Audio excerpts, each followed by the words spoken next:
So it's been about a week since I received the Surface Pro 7 in the mail, and I just wanted to go quickly over the pros and cons as well as my impressions of it after 1 week of usage.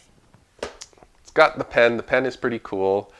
It's really good for drawing. I've used an app called Leonardo, and it's got the almost like the iPad Procreate where you can expand and use two fingers to spin and rotate and zoom that way. And you can do the same thing with with Leonardo, the application. So for drawing, it is pretty cool.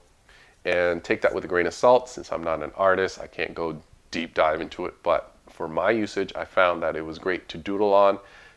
Pleasurable experience that way. And the battery life has been a lot better than the older versions of the Surface.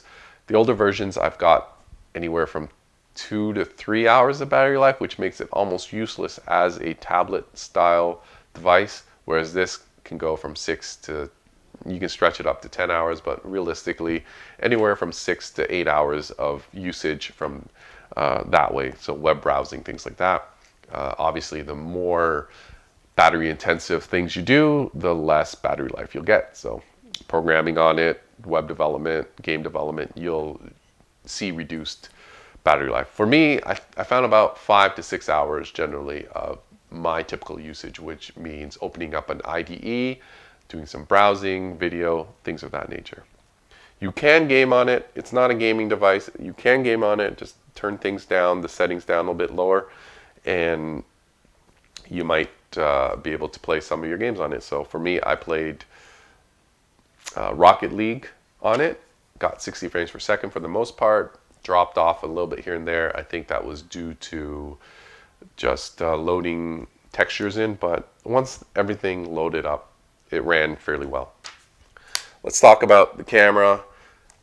I've never once used this camera ever.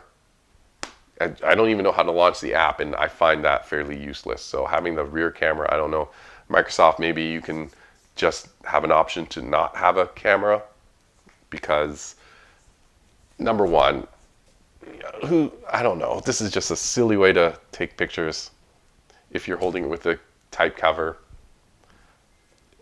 It just seems impractical, and if you want to see what you're doing, even holding it this way is just weird.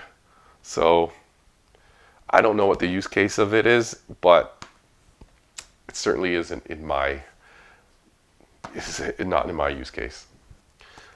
I do appreciate the USB-C port that Microsoft added here that allows charging from it. So it does have its own little proprietary magnetic charger, which is cool, but having a USB-C port means that I don't have to actually pack it around with me. I can just bring a USB-C cable for all my devices and pretty much find any port to charge it.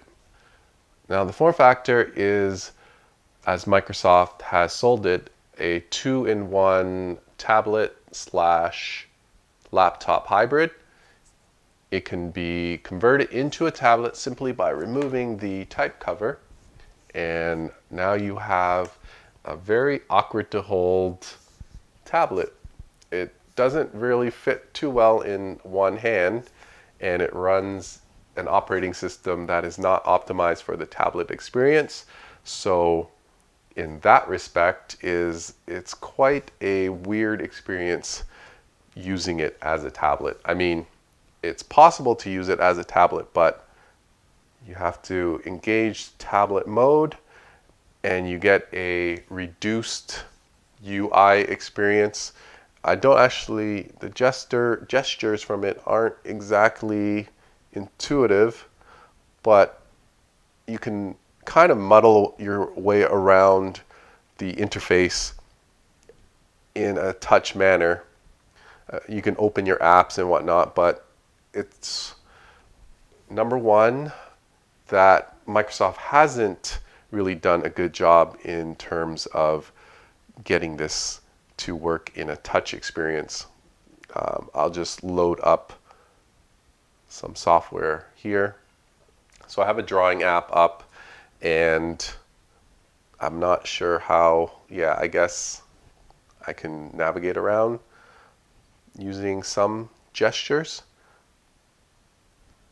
And it's kind of, you have to two-hand hold it, because doing it with one hand is a little bit awkward if you are in a bed situation where it's above you. It's not great to hold, but if it's in front of you like this, it seems doable. But I have to kind of, you can see me tilting the laptop, or sorry, the tablet into one direction, because going this way, it feels like the weight's gonna drop it off my hands. And any other orientation except for this feels rather awkward. Holding it in a landscape mode, though, it becomes even more awkward, just because now all the weight is on over 80% of the body this way, and it wants to tilt the tablet that way. So maybe holding it two hands is okay, but that's just kind of weird. I guess if you're watching a movie, you can do that, but if you're doing something like drawing, yeah, you don't want to really do that very long. You're going to drop it. It's not going to be fun for you. So I found that if you do want to draw, putting it on your lap as such is actually a pleasant experience. So in this, with the kickstand engaged, not a bad experience that way. But tablet wise, I'm not feeling it. From a laptop perspective, without the kickstand, it's also quite unusable as a laptop. As you can see here, it'll just only one position, which is lying flat back. So the kickstand is a necessity if you're using it as a laptop. For my usage, I found that having it sit on the table is the preferred method of extended use. Putting it on the lap is a little bit precarious, because if you move your lap a little bit over or if you move your legs out a little bit more than the width of the kickstand, then the laptop will just fling backwards. If you're used to regular laptops and shutting down the laptop by just closing it, you got to be careful, because there's no mechanism to stop it from going forward. So a couple of times I've pushed it a little bit too hard forward. The build quality for these can be suspect. I say that because I've had the Surface Pro 4 and the screen failed on it on the 4th year out of warranty, so 3 years. Then the last year, 4 years in, the screen died, and Microsoft can't do anything within the warranty period because it's no longer covered.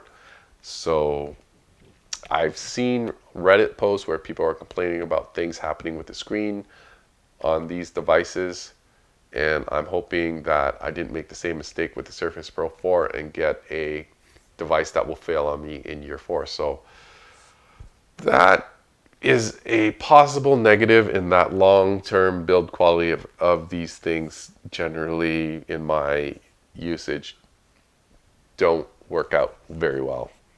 But here's the hoping. So in the week, that's what I found using this, and I quite enjoy it. It's not a great laptop. Sorry, it's not a great tablet. Great laptop. It does everything I need to do for developing, programming, game development, media consumption. I don't play games on it, but I can play games on it. But it's just I have a dedicated PC for gaming already, so it's just, I guess in a pinch, if I wanted to play Rocket League, this will do. Those are my thoughts. I'll probably post more about it after I reach the 1 month period. The reason I'm doing this is just because I've always wanted to see people's experiences with these kind of devices over a period of time and how their opinions of them change. And I thought I'd put mine on there as well. So yeah, see you in the next one, and stay safe out there.